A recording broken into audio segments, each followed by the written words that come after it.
विज्ञाय विहितां नृपः गोपीभ्यः कृष्णनाथेभ्यो नन्दादिभ्यश्च गोप्रसादः नन्दादिभ्यश्च गोप्रसादः।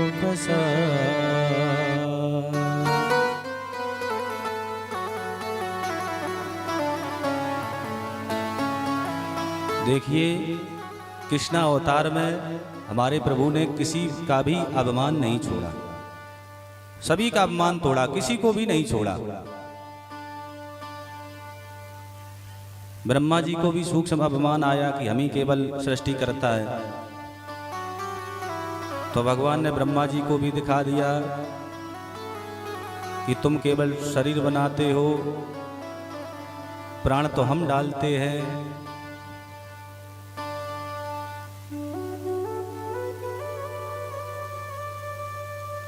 देवराज इंद्र को भी अभिमान था,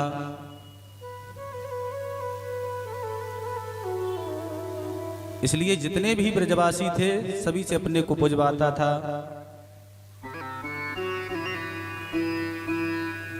लेकिन प्रभु ने कहा यह सब गलत है, पूजा यदि करनी ही है तो हमारे गिरिराज गोवर्धन जी की पूजा होगी। सभी ब्रजवासी कन्हैया की बातों से प्रभावित हुए और सभी ब्रजवासियों ने दीपावली के दिन धूमधाम से गिरिराज गोवर्धन जी का पूजन किया।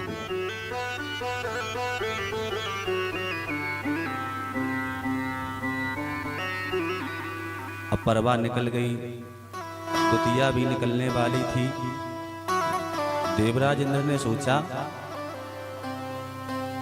अरे देवताओं पता लगाओ, दीपावली के दिन प्रतिवर्ष हमारी पूजा हुआ करती थी, दीपावली भी निकल गई, परवा भी निकल गई, द्वितीया भी निकली जा रही, अभी तक पूजा क्यों नहीं हुई?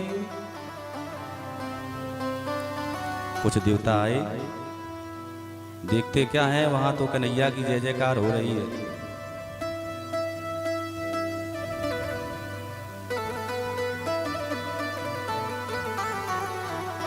प्रभु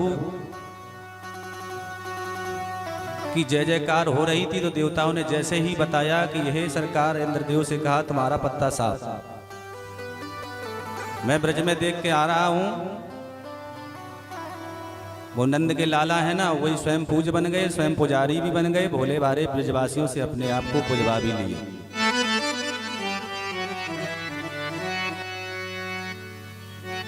इंद्र कुपित हो गए, इन मूर्ख ब्रजवासियों ने मुझ देवराज इंद्र का अपमान किया। उस वाचाल भगवान को ही उल्टा सीधा बोलने लगे, उस वाचाल कृष्ण की बातों में आकर के।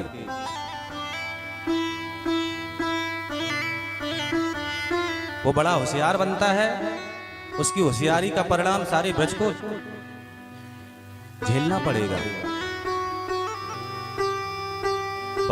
वाचालम बालिस्तम स्तब्ध अज्ञम पंडित माननम,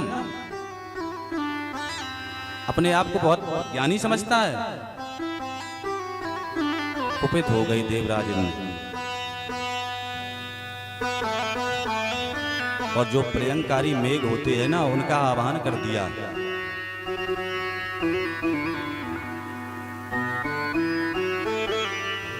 गणम सामर्थकम नामम मेघा नाम शांति कारणम, जो सामर्थक मेघ होते हैं भयंकर वर्षा करने वाले, मूसलाधार वर्षा। जैसे ही इंद्र ने आह्वान किया, जैसे ही बादल गड़गड़ाए और ब्रज में छाए, भयंकर पानी बरसाए,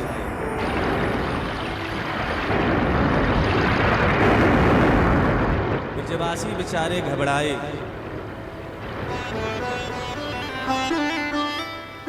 और प्रभु की शरण में आए। भाई दीपावली के बाद थोड़ी सी सर्दी तो बढ़ ही जाती है। एक तो मौसम का भी प्रभाव और इधर जलवृष्टि।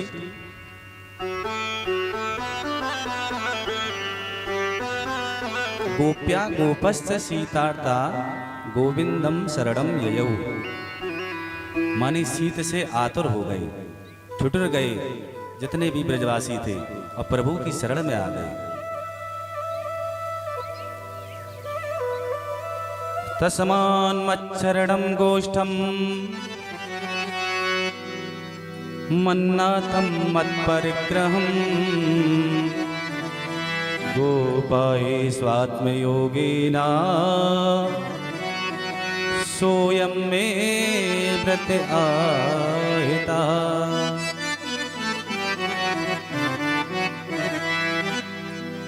भगवान से बोले, प्रभु हमारी रक्षा करिए, ना जाने ये देवताओं का राजा इंद्र मुँह पे कुपित हो गए हो।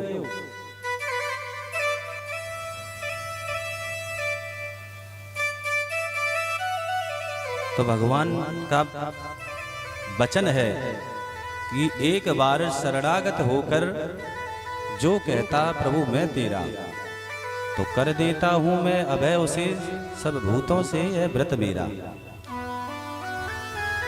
शक्रदेव प्रपन्नाया तवास्मीति च याचते, अभयं सर्वभूतोभ्यो ददामेतत् व्रतं मम। भगवान कहते हैं ये मेरा व्रत है, एतत् मम व्रतम सर्वभूतेभ्यो अभयं ददामि। सब प्रकार से जो हमारी शरण में आ जाते हैं उनको मैं अभय प्रदान करता हूं। तो भगवान कहते हैं कि हमारे पास क्यों आए हो? च्योरे ब्रजवासी हमारे पास क्यों आए? बोले ले तेने पूजा करवाई, हम किसके पास जाएंगे? तो भगवान जी बोले क्या पूजा मेरी की है आप लोगों ने? अरे जा देवता की पूजा करी, बा देवता की शरण में चलो। बोले मैं अकेलो जाए बारो ना। तो कन्हैया बोले चल मेरे तेरे साथ चलूंगा। और कन्हैया जी आ गए गिरिराज गोवर्धन की तलहटी के पास। और यहाँ वहां जितने भी ब्रजवासी थे बोले अब बता कन्हैया क्या करूं? इतनी तो सर्दी लग रही है, बारिश हो रही है। भगवान बोले कि मेरी देवता से बात चल रही है। देवता ने ये कहा है कि सबसे पहले तो हमारी प्रार्थना करो। सबसे प्रार्थना करवा रही है प्रभु। गिरिराज धरणे प्रभु, आज धरणे प्रभु तेरी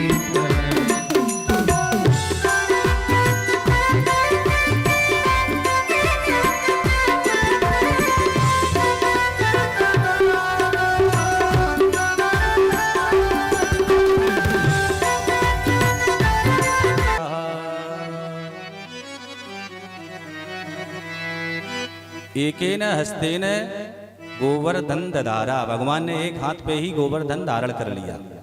ये सुखदेव जी कहते हैं जैसे नन्हे नन्हे बालक बरसात में खेलते हैं और कुकर कुत्ता उखाड़ लेते हैं, तो उखाड़ने में उनको कोई बड़ा बोझ नहीं लगता है।